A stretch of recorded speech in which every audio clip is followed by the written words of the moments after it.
Ma yakunu idza raja min al-haji wa min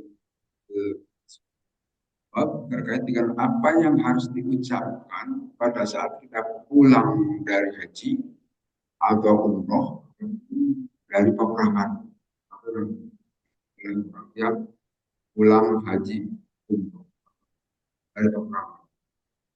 Hadatsana Abdullah bin Yusuf akhbarana Malik an Nafi an Abdullah bin Umar radhiyallahu anhu anna Rasulullah sumunya Rasulullah sallallahu alaihi wasallam karena ada Rasulullah idza qafala min qasbin apabila beliau pulang dari au hajjin atau pulang dari haji au umratin atau beliau pulang dari yukabbiru beliau bertakbir ala kulli syarafin pada setiap di dataran tinggi minal ardh dari bumi salah satu takbiratin 3 kali takbir.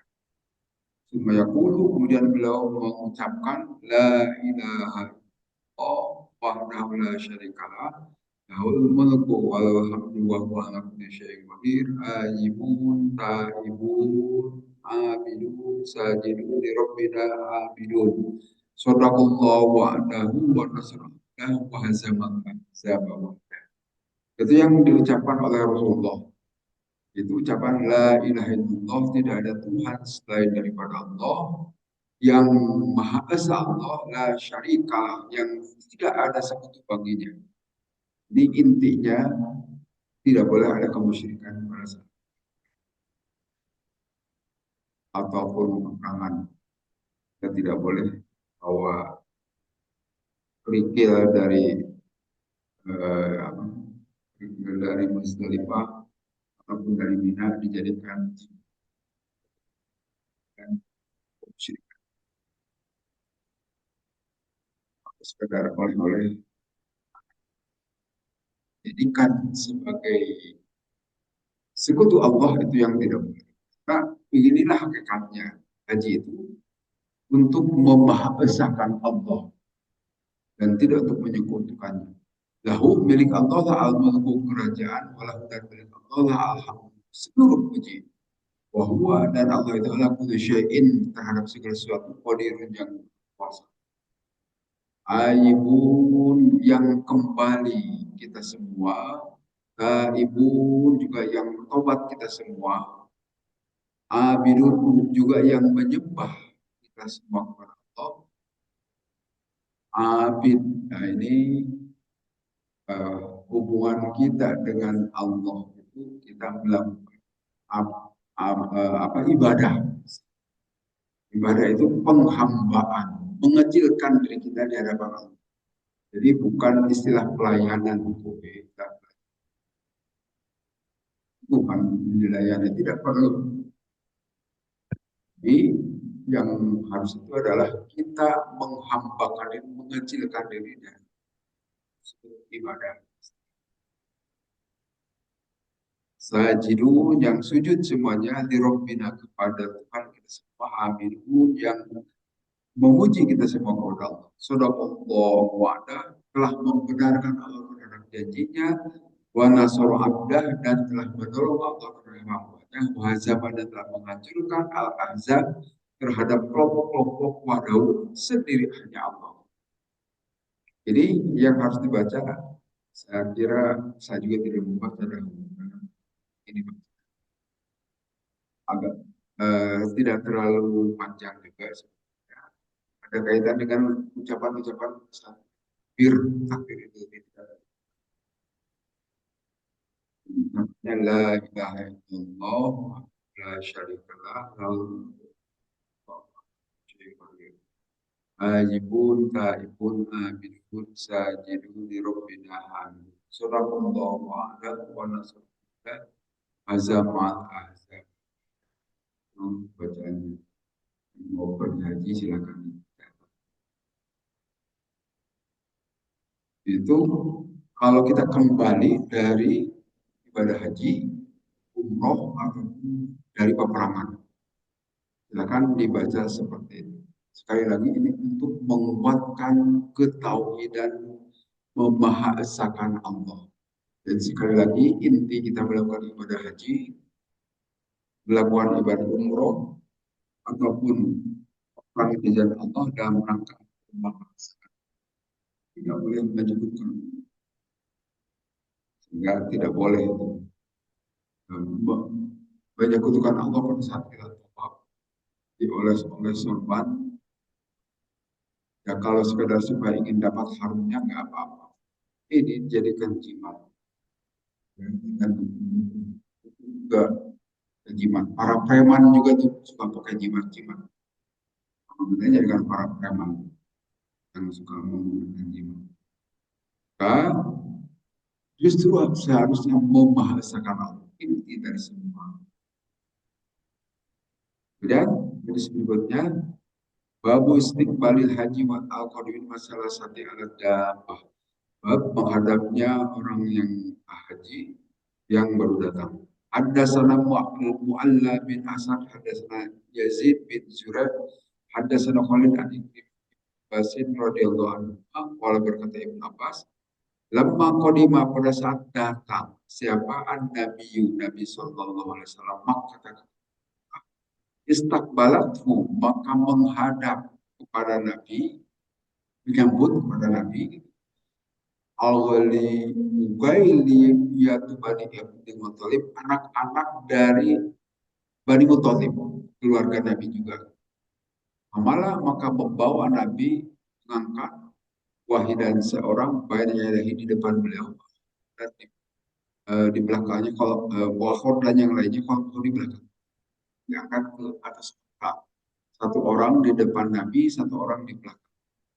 Jadi itu yang terjadi pada Nabi SAW pada saat beliau datang ke kota Mekah, disambut dengan sibyanihim, anak-anak dari Bani Abdul Muthalib.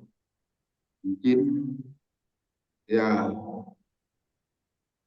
keponakan atau sepupu atau kapi-kapi apa ya, semacam keponakan barangkali.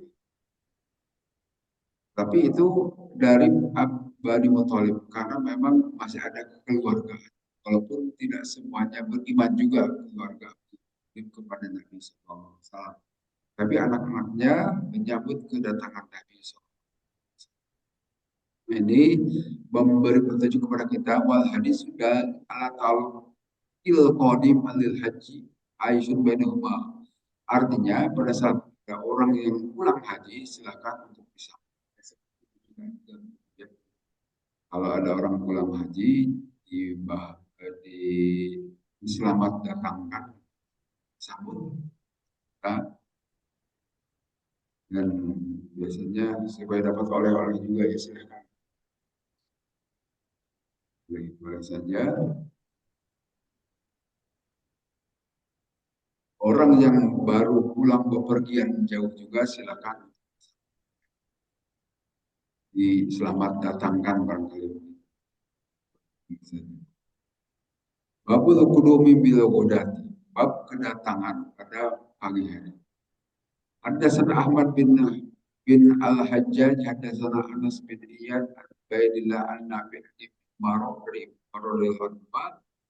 Anna Rasulullah sebenarnya Rasulullah sallallahu alaihi wasallam karena ada Rasul idza kharaja, apabila keluar Rasulullah ila Makkah, ke Makkah, yusalli beliau salat di Masjid Syajarah, di Masjid Syajarah, masjid pohon-pohonan.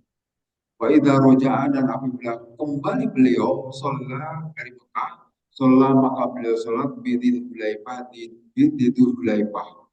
Hulaifah itu Bir Ali kalau sekarang, di dekat Madinah. Di Batnil Wadi, di lembah wadi, di lembah wadi itu ya lembah, di dalam wadi. Wabata, dan beliau menginap hatta yusbih, sehingga sampai pagi hari. Itu yang dilakukan oleh Nabi Sallallahu Alaihi Wasallam. Saja jangan dibayangkan di penginapan, dibayangkan di hotel, atau sekarang kita kan stay ke penginapan atau ini yang beliau lakukan ya, dengan hanya mengendar tenda saja. Itu yang dilakukan oleh Nabi dan juga para sahabat waktu itu ya, tentu kepada penginapan ya. Kalau yang sekarang kita lakukan. Kita pulang dari Mekah mau ke Indonesia, misalnya kita ke Jeddah. Nah, di Jeddah itu ada Madinatul Hujjaj, penginapan, macam ya semacam hotel, tapi hotel ya begitulah pada umumnya, kelihatan tidak sebersih hotel. Itu disebutnya Madinatul Hujjaj. Kita menginap di hotel-hotel. Atau kalau dari Jawa Barat di Bekasi itu ada juga asrama haji. Atau kalau dari Jakarta di Pondok Gede juga itu ada asrama haji. Nah, saat ini nginapnya tidak di tempat sekarang, tentu di tempat untuk penginapan. Dan itu juga dilakukan oleh Rasulullah SAW. Nah, jarak dari Dzul Hulaifah atau Bir Ali ke Madinah ya lumayan, ada beberapa kilo. Jauh tidak langsung pergi, tetapi menginap dahulu. Karena memang ada sunnah dari Rasul, kalau kita pulang dari tempat yang jauh, sebaiknya jangan datang malam sama di siang hari. Nanti ada hadis di bawah. Bab dukhulna ini, bab masuk bil asyi pada sore hari. Haddatsana Musa bin Ismail, haddatsana Hammam an Ishaq bin Abdullah bin Abi Thalib, Anas radhiyallahu dari Anas radhiyallahu. Karena ada siapa Nabi Sallallahu Alaihi Wasallam layak truk, beliau tidak berjalan ahlahu ke keluarganya, karena ada Nabi layak tidaklah masuk ke keluarganya illa wadwatan kecuali pagi hari atau asyiyatan atau sore. Ini hadis yang menyatakan sunnah Nabi begitu. Kalau kita datang dari Panyabaan, tempat yang cukup jauh, jangan pulang pada malam hari. Kalau sekarang sampainya di kota kita yang saja pulang juga kan tidak ada. Tapi yang dilakukan Nabi itu diatur, ya karena mungkin nginapnya ya suka-suka saya. Kalau sekarang kalau tidak ada penginapan yang menginap. Nah, yang dilakukan oleh Nabi itu kalau bisa masuk ke rumah itu jangan malam. Al-Johra al-Ashiyah min surati Maghrib ila al-Kamah. Nah, kata-kata asyi bisa juga diartikan kalau waktu kata ulama ini, kata Imam Jawari.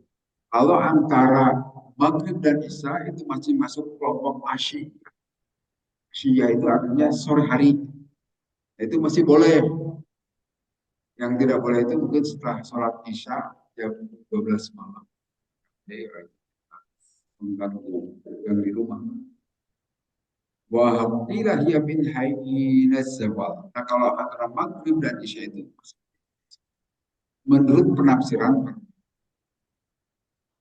tapi secara ya namanya malam itu diawali dari terbenamnya matahari sampai siang. Jadi kalau secara mutlak itu malam itu dimulai dari maghrib sampai ke nah, yang diperintahkan oleh Nabi jangan sampai kita pulang ke rumah pada malam hari. Walaupun sekali lagi kita saat ini ada lainnya kapan saja masuk. Tentu maksudnya kalau perjalanan dahulu lama sekali, ya, jalan kaki atau perjalanan terus sekarang masuk bis naik kereta. Sama seperti kalau dahulu itu kaum perempuan dilarang melakukan perjalanan sendirian. Apa sebabnya? Kalau dahulu itu kalau melakukan perjalanan itu hanya sendiri saja. Naik kota, kayak sendiri-sendiri. Jadi tidak ada bis. Kalau dahulu tidak ada bis, tidak ada kereta api, tidak ada pesawat yang di dalamnya banyak penumpang. Tapi kalau saat ini, kalau kita naik mau ke Jakarta misalnya, atau mau ke luar negeri kemana, tidak mungkin sendirian kan, pasti ada temannya. Sehingga kalau saat ini ada ijtihad dari para ulama, tidak apa-apa dari rumah sendirian, toh ada teman-temannya yang lain. Kalau dahulu mungkin dikhawatirkan terjadi pembegalan, kalau sekarang juga begalnya juga ya. Nah, yang dibegal itu yang sendiri biasanya. Kalau yang banyak kan jarang-jarang. Jadi kalau sekarang ada juga yang bepergian keluar negeri sendirian perempuan, tidak sendirian lagi sih. Kalau zaman dahulu betul-betul sendirian, naik kontas sendirian atau naik kendaraan kuda dan sebagainya sendirian, sehingga dilarang oleh Nabi. Sudah kendaraannya massal, tidak sendirian lagi, ada teman-temannya. Sehingga saat ini kalau mau bepergian kemana, asal naik bis, naik kereta atau naik pesawat, boleh saja tetap di sini.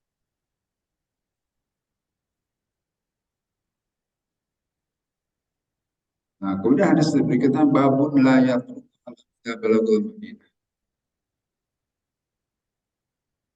Bab terkait tidak boleh mendatangi keluarganya ini malam hari lagi. Ada sana Muslim bin Ibrahim, ada sana Syu'bah, Ma'arif, Jabir radhiyallahu anhu. Qala berkata Jabir, Naha telah melarang siapa Nabi Sallallahu Alaihi Wasallam. Ya untuk berjalan masuk ahlau kepada keluarga lailan pada malam. Ini makin tegas lagi nih larangan dan Nabi. Jangan datang malam hari. Sekali lagi suasana saat itu dan saat ini agak beda. Dahulu melakukan perjalanan dari ujung Berung ke nah, mungkin lama sekali karena jalan kaki. Sekarang naik mobil lebih relatif cepat sehingga jadi agak beda suasana. Jadi kalau tadi seperti penerjemahan para ulama antara maghrib dan sampai isya itu atau kalau dahulu barangkali bisa tidur gitu kan. Sekarang jadi ada main YouTube dan sebagainya. Nggak mesti pada belum pernah tidur. Kelihatan sampai pukul 10. Kalau sudah menanti sebaiknya dinantikan. Jadi ya dikul alaihim lailan tidak boleh sampar itu. Janganlah masuk kepada keluarga kita kalau kita pulang dari perjalanan. Kalau truku, kalau koya truku bidomir roh.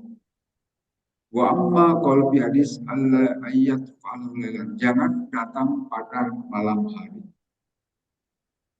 kepada keluarga. Sekali lagi ini suasananya agak beda ya dengan kondisi saat ini.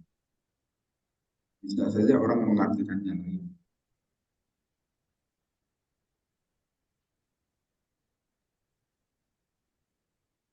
Ada kaitannya dengan masalah suatu bisa ya agak privatnya agak namun saja ini bukan porno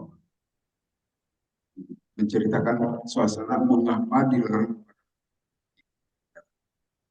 karena biasanya orang yang pulang dari jauh tentu saja akan relatif rindu kepada istrinya. Dia ingin langsung melakukan pergaulan suami istri.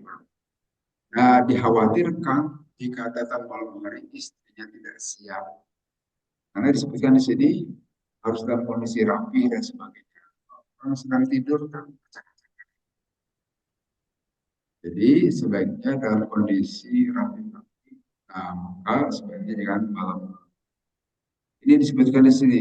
Matulan pihak buah asyratin nisa bin kitabin nikah. Itu terkait dengan persoalan hubungan atau pergaulan dengan kaum perempuan dari bab pernikah. Jadi sebaiknya dalam kondisi rapi. Maka kalau di pelajaran sebetulnya ini tidak apa-apa, cuma kita bicarakan kayak di masjid kemudian pengajian. Tapi ini itu pengetahuan kita. Nah itu kan harus dalam kondisi rapi dan sebagainya. sarung dan sebagainya, masih pakai pewangi dan sebagainya. Itu yang disunahkan. Jangan main hantam saja gitu maksudnya. Itu yang diajarkan oleh. Enggak sebaiknya pada siang hari. Karena siang hari sempat untuk bersih-bersih, beres-beres. Kemudian hadis berikutnya, Haddatsana Sa'id bin Abi Maryam akhbar Muhammad bin Ja'far qala akhbar Sami'a. Sesungguhnya itu Muhammad bin Ja'far mendengar Anas radhiyallahu anhu. Sayyidina Anas, kita tahu Sayyidina Anas itu ajudan Nabi, pembantu dekat Nabi gitu, yang menemani Nabi selama 10 tahun di Madinah. Itu anaknya Ummu Sulaim. Nah, Ummu Sulaim itu yang nanti ada suatu waktu Nabi sering datang ke rumah Ummu Sulaim melakukan sholat berjamaah di rumah Ummu Sulaim. Itu yang menjadi dasar saya suka kalau ada kepada seorang di tengah, jangan di belakang. Itu hadis dari Ummu Sulaim. Karena pada saat Nabi sholat berjamaah, Nabi sebagai imam, di belakangnya Anas. Nah, Ummu Sulaim itu di belakang Anas, di tengah, di lurusan imam. Itu yang menjadi dasar apa saya kalau ada sebaiknya di tengah itu ada dasar hadis. Bukan sekedar omdo gitu, bukan hanya omon-omon gitu. Tapi ada dasarnya itu hadis dari Ummu Sulaim. Siapa Ummu Sulaim itu? Ibunya Sayyidina Anas yang semacam mewakafkan putranya, ya Rasulullah silakan. Anas Anas itu masih anak-anak gitu ya, masih belasan tahun. Waktu itu diserahkan, silakan untuk melayani engkau wahai Rasulullah ini. Nah, karena Anas itu dekat dengan Nabi, maka sekali-kali Nabi juga suka datang ke rumah yang suaminya itu bapak tiri Anas. Tolhah, itu orang kaya Madinah. Nah, itu yang menjadi dasar mengapa perempuan juga harus di tengah, jangan di kiri. Kecuali kalau jamaah perempuan memang ada di kiri atau di kanan, seperti di Masjid Nabawi, kan tidak di tengah. Atau di beberapa masjid yang lain. Itu jamaah perempuan itu dipojokkan saja, misalnya di kiri, seperti di Masjid Miftahul Huda, Miftah Hidayah, itu perempuan itu di pojok. Nah, tapi kalau di masjid kita kan di seluruh itu dipakai. Itu nyontoh, ada hadis-hadis. Jangan sampai protes para ibu. Bebas saja kan sholat, ya silakan, memang bebas. Tapi kalau selama ada contoh dari Nabi, mengapa kita tidak? Yuk. Karena ada yang protes lalu waktu itu. Bebas saja. Itu sebetulnya bebas. Nah, para laki-laki juga sebaiknya mulai yang di tengah, jangan di kiri atau kanan. Karena kalau di kita masjidnya kan seperti ini. Kalau di Masjid Madinah, di mana dari kiri atau kanan, jauh sekali itu kan. Maka sebaiknya di tengah. Itu juga kita kalau di masjid manapun, mulailah dari tengah, samping-samping. Tetapi selagi itu sab masih ada yang kosong, jangan membuat sab baru, penuhi dahulu sab. Kalau di kita kan gitu, tidak ada enggan masuk ke sab yang masih kosong, lagi sab tambah, pura-pura tidak melihat saja. Harusnya segera diisi dan tidak perlu memperlihatkan kepada orang lain. Karena ada sekali kok ada usul fikih yang menyatakan al-izar ibadah wa ngelehan maneh gitu kan.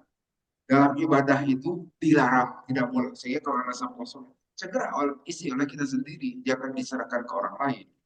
Kalau di kita kan masih kebanyakan gitu. Dan pada enggan masuk di sampah. Sekarang tebur-tebur gitu kan. Berarti kebanyakan kaum muslimin belum mengerti dalam aturan sholat juga. Tapi enggan ngaji. Yang ngaji juga kadang-kadang pura-pura tidak melihat. Sampai itu di depan masing-masing. Sebaiknya sab pertama itu diperbaiki.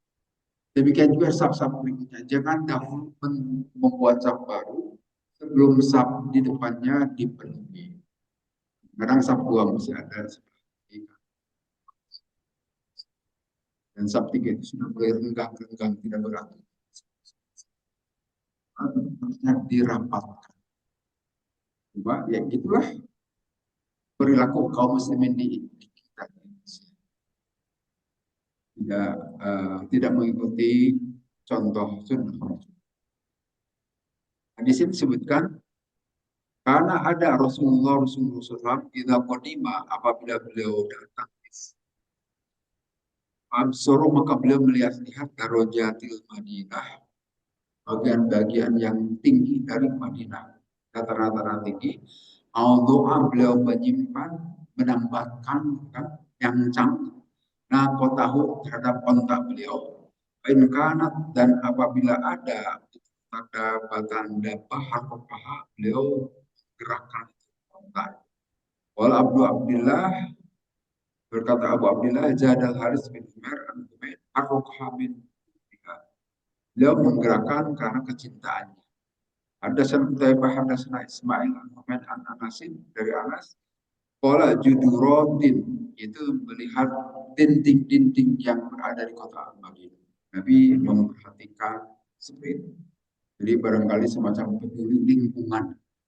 Siapa tahu di situ dijadikan tempat sampah. Tidak boleh.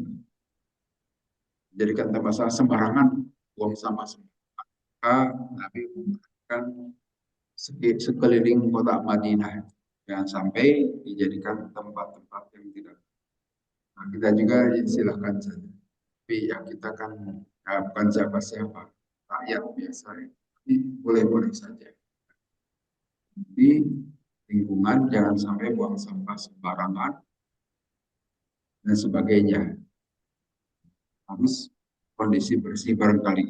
Itu yang diperlihatkan oleh Nabi. Kita juga boleh-boleh saja sekitar rumah kita kalau ada sampah, jadi dirapihkanlah, dibuanglah ke tempatnya. Itu yang dilakukan oleh Nabi SAW. Nabi menempatkan otaknya, menempatkan kendaraannya, mungkin kalau sekarang memarkir kendaraan, dan tentu kalau bisa di tempat yang tidak menghalangi orang dengan menghalangi jalan. Kalau jalan biasa dipakai, jangan dihalangi dengan kendaraan. Parkirkanlah di garasi. Saya tidak semuanya punya garasi. Enggak menghalangi itu kayak mobil-mobil di jalan. Kan untuk parkir untuk jalan itu kan. Karena tidak punya garasi di parkirlah. Tentunya tidak etis. Kalau punya garasi, parkirlah di garasi. Kalau tidak punya garasi, ya jangan punya kendaraan. Itu kan logikanya, logika sederhana. Tapi tidak gampang.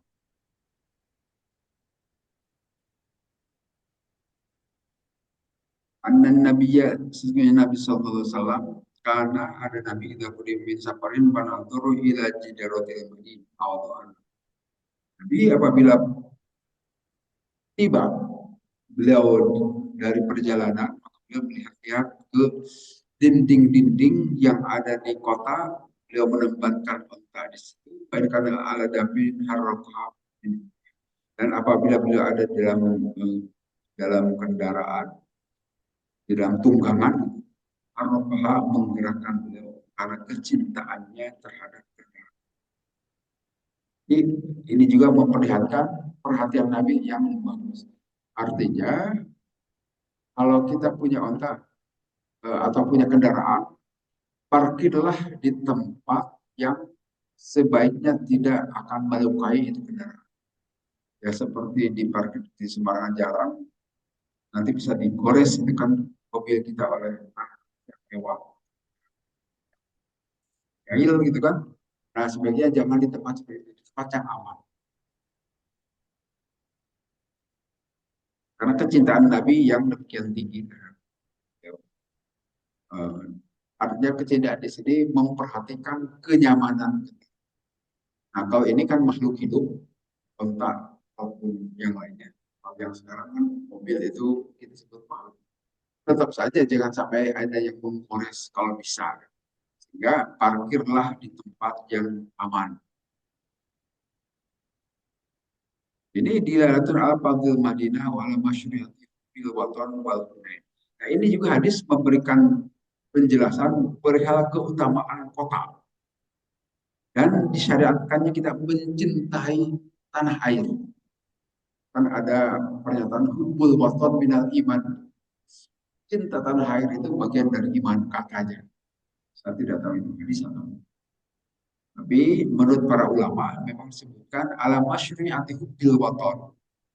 Memang disyariatkan mencintai tanah air. Mungkin tanah air terlalu besar. Tidak kampung kita lah gitu ya. RW kita, bagi kita tinggal di RW 14, ya senang, suka ya, kita atau di RW yang lain juga silakan mencintai, memuliakan tempat tinggal kita itu. Kita muliakan. Ini sebagai dasar untuk mencintai tempat tinggal kita atau kota kita atau lingkungan kita. Ini sebagai dasar hadisnya. Nabi juga seperti itu memperhatikan kota pada saat beliau pulang dari perjalanan. Kemudian di hadis berikutnya ada Abdul Walid dan Hasan Syubhan Ishaq pada sami itu Baru radhiyallahu yang berkata, nazalat telah turun hadil ayat ini binadi kami semua karena ada siapa Ansor kaum Ansor ida haju apabila ibadah haji kaum Ansor Faja'u maka datang mereka alamnya dulu tidak masuk mereka itu min kibali abwa bibuyutihim dari depan rumah-rumah mereka. Walakin min durihim tapi masuknya dari belakang-belakang dari dapur barangkali ya. Dari belakang-belakang pintu rumah mereka. Wajah maka datang rajul seseorang mina ansor di kaum ansor pada kolam maka masuk itu seseorang itu min kibali babi dari depan rumahnya itu. Nahu ayyaru dzalika maka dia mengubah kebiasaan orang-orang di Madinah tadi itu. Kalau baru datang dari perjalanan jauh itu masuk dari dapurnya. Dzalika panazalat maka turunlah ayat Al-Qur'an walaisa birru dan bukanlah kebaikan bi anta lubuyuta dengan mendatangi kalian semua terhadap rumah-rumah min duhuriha dari belakang-belakang rumah. Walakin birru tetapi sesungguhnya kebaikan itu manit takwa ada orang yang bertakwa waktu lubuyuta dan datangilah rumah-rumah itu min abwabiha dari pintu-pintu yang dari depan-depannya. Sampai turun ayat yang menyatakan kalau kita mau masuk ke rumah jangan dari dapur, tapi masuk dari mana. Nah ini saya kira etika yang demikian mumpuni saat ini ya.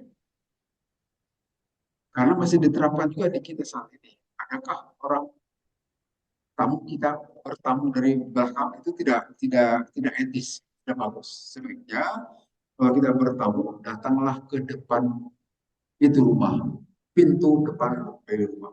Karena ini ada ayat ini yang menyatakan termasuk kalau kita masuk ke rumah kita sendiri masukkan dari depan rumah. Kecuali kalau di depan rumah itu barangkali sedang ada tamu, maka kita masuk dari belakang. Tapi kalau kita baru datang dari perjalanan, sebaiknya masuklah dari sampai yang begini aja diatur dalam Islam. Ada tidak ajaran agama lain yang mengatur sampai sejauh ini? Dalam Islam itu banyak aturan. Karena kalau kita perhatikan, makin banyak peraturan yang diberlakukan di masyarakat itu makin maju. Coba perhatikan di negara-negara yang maju, di negara-negara maju. Kalau di kita ada yang melanggar lampu lalu lintas saja dibiarkan kan? Kita tidak. Dari kita yang suka berteriak. Kalau ada orang yang melanggar lampu lalu lintas di jalanan, saya rasanya belum pernah menjumpai orang yang protes di Indonesia. Tapi kalau di Amerika, ada yang teriak gitu Pak.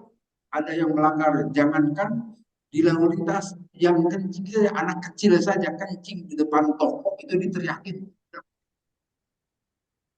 Karena memang aturannya kalau dia buang air kecil itu harusnya di WC. Ini anak kecil. Memang anak kecil ya wajar karena menurut kita. Menurut kita mau wajar. Tapi kalau menurut orang barat itu tidak boleh begitu. Nah artinya makin banyak aturan itu biasanya negara itu makin maju. Nah, begitu juga dalam ajaran Islam banyak peraturan yang harus diikuti sampai aturan masuk ke rumah saja ada ayat Al-Qur'annya. Harus masuk dari depan, jangan masuk dari belakang. Dan aturan-aturan yang lain juga banyak. Sholat 5 waktu dan sebagainya. Kan tidak dikenal dalam ajaran agama lain sehari semalam harus. Hanya ada dalam Islam. Karena kalau kita perhatikan, sehari-hari kita ini juga gratis, tidak bayar. Masa terhadap napas yang gratis itu saja kita tidak berterima kasih kepada yang memberi napas. Siapakah yang memberi napas itu? Yang menyajikan oksigen ini siapa? Itulah Allah. Maka wajar kita berterima kasih kepada Allah setidaknya 5 kali sehari. Dari napas saja itu kita tidak bisa membayar. Mahal. Lihat saja kalau orang sakit, oksigen itu kan mahal. Oksigen. Kita gratis dalam keadaan begini. Belum lagi mata, belum lagi pendengaran, belum lagi rasa, belum lagi sehat.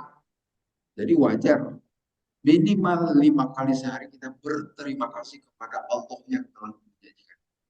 Nah, itu aturan dan banyak aturan-aturan yang lain. Jadi makin banyak aturan itu menandakan makin maju. Karena kita tidak menyadarinya. Masyarakat itu makin beradab maksudnya begitu. Kalau peraturan coba perhatikan saja di masyarakat-masyarakat yang terbelakang kan tidak jelas. Sebenarnya jarang-jarang suka. Kayak di kita melanggar lampu lalu lintas, motor tetap maju walaupun lampu merah, dibiarkan saja, kita tidak pernah teriak meneriakin. Kalau ada polisi baru kita taat, tapi kalau tidak ada polisi suka-suka saja. Nah itu menunjukkan kita belum beradab. Kebanyakan, nah, jangan jauh-jauh di lampu lalu lintas. Sini juga banyak para pelanggar di kita. Dan masyarakat kita membiarkan. Kalau negara-negara maju tidak, mesti masyarakat juga ikut berpartisipasi. Sekali lagi ini saya hanya analogi saja. Banyak. Demikian juga dalam ajaran Islam. Urusan kecil saja, urusan masuk saja ke dalam rumah ada aturan. Urus negara apalagi urus masyarakat jelas ada aturan. Sehingga jangan alergi dengan peraturan. Ada aturan main yang harus dijadikan patokan untuk menjalani kehidupan supaya menyamankan.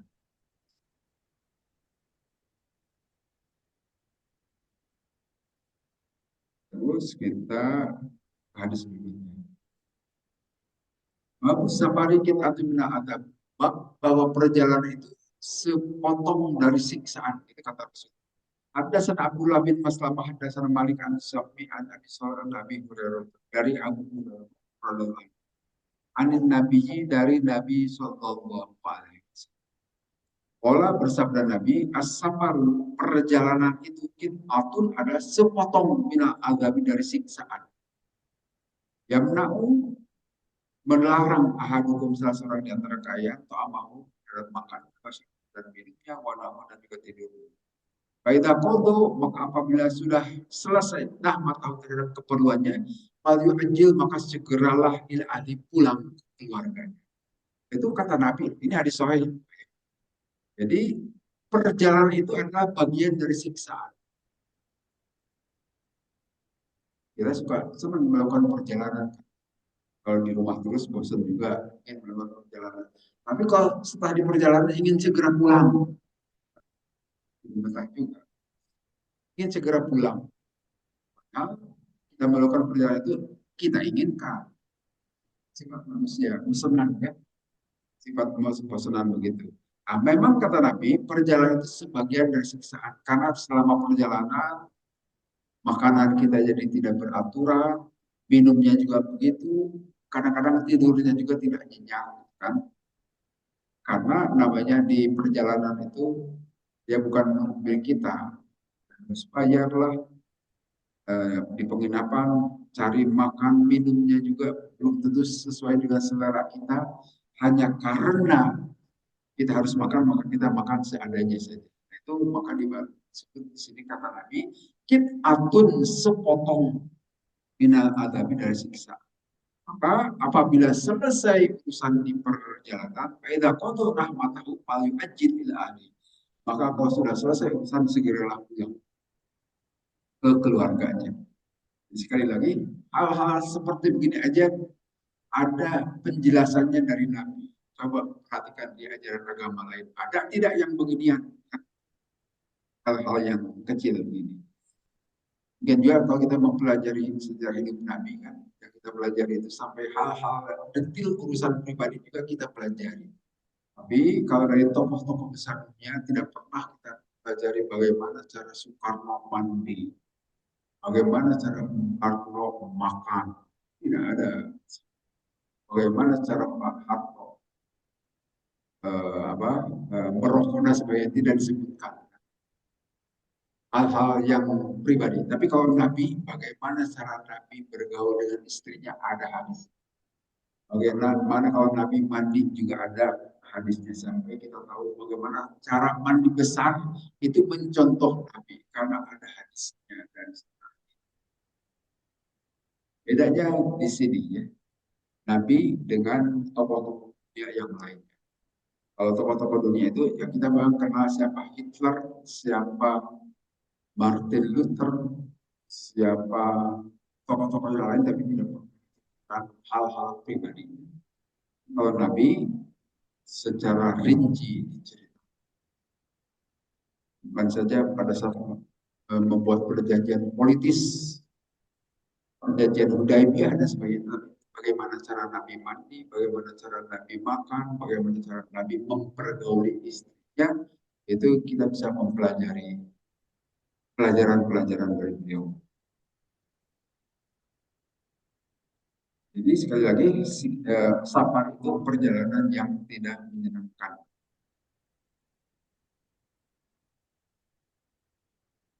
Kemudian di hadis berikutnya, Babul musafir idza jadda bi ashabi yu'ajjilu ila ahli. Sama. Apabila sudah selesai melakukan perjalanan sebaiknya pulang. Ada Sa'id bin Abi Maryam akhbarana Muhammad bin Ja'far qala akhbarani Zaid bin Aslam an abihi qala berkata Zaid bin Aslam bapaknya tentu ada aku Abdillah bin Umar serta Abdillah bin Umar radhiyallahu anhu Vitori kimak kata di jalan Mekah. Fabalagohu maka sampai kepada Abdullah bin Umar an Sofiyah binti Abi Ubay Abi berita tentang Sofiyah binti Abi Ubaidnya syiddatu wajain sedang sakit keras. Sofiyah binti Abi Ubaid. Asro'a maka mempercepat siapa itu Abdullah bin Umar asal perjalanannya hatta kana sehingga pada saat ada guru syafaqi setelah setelah tenggelamnya itu layung-layung yang berwarna kemerah-merahan nazar maka turun itu Abdullah bin Umar Rasulullah maka beliau sholat al-maghrib, sholat maghrib wal atamata dan sholat isya. Jamaah menjamak beliau bainahuma antara sholat maghrib dan isya. Semua kalau kemudian berkata Abdullah bin Umar, ini sebenarnya aku itu melihat Nabi kepada Nabi SAW. Tidak jeda apabila bersegera berburu gitu. Itu Nabi asal dengan perjalanannya. Akhoro biasa mengakhirkan Nabi al-maghrib sholat maghrib.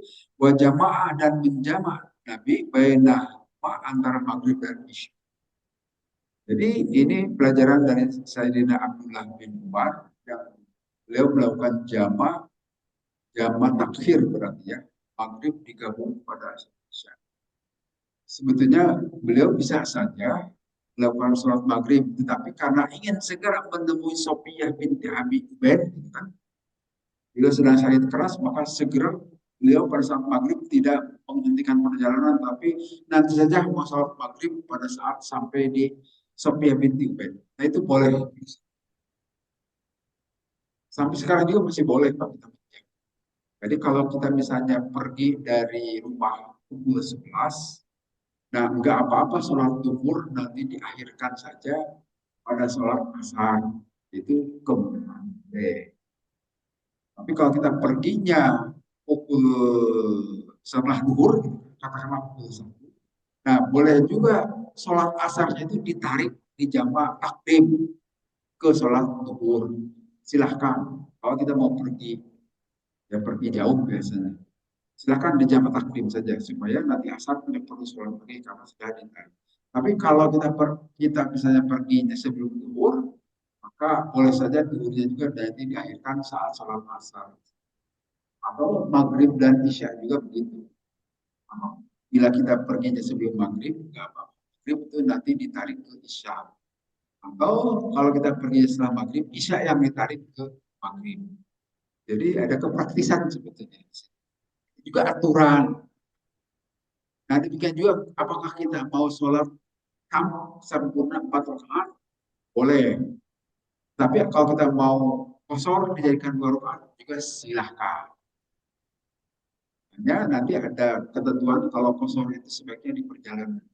Nanti kalau kita mau sholat kosor, kita berangkatnya setelah setelah zuhur misalnya, mau sholat kosor, rumah kita di sini. Nah, silahkan datang ke masjid di sini, sholat dua rakaat, tapi tidak boleh kembali ke rumah, langsung pergi. Gitu. Karena kalau kembali ke rumah berarti kita belum ada di perjalanan. Jadi keluar dulu dari rumah, masuk ke masjid, baru sholat kosor. Dua rakaat. Tapi kalau kita kembali ke rumah, ya sudah 4 rakaat saja biasa. Empat rakaat. Kalau duhurnya boleh berjamaah, kalau tidak ada teman lagi yang mau melakukan sholat asar, ya silakan sendirian saja di sini masjid. Nah kalau sholat kosor, kalau jamaah taklim itu harus nyambung. Habis duhur langsung asar. Tapi kalau jamaah akhir boleh tidak disambungkan. Misalnya kita mau merokok, mau makan dulu atau minum. Boleh sholat asar dahulu, sholat duhur dahulu, setelah minum makan kemudian sholat asar itu boleh kalau jamaah. Tapi kalau jamaah takdim harus selesai sholat duhur langsung. Tapi sholat jamaah takhir juga boleh saja disambung. Nah, ini yang dilakukan oleh Nabi karena Nabi juga begitu. Kata Sayyidina Ibnu Abdullah bin Umar, saya juga memperhatikan apabila Nabi bersegera untuk melakukan perjalanan, beliau biasanya mengakhirkan maghrib dan menjamak antara maghrib dan isya.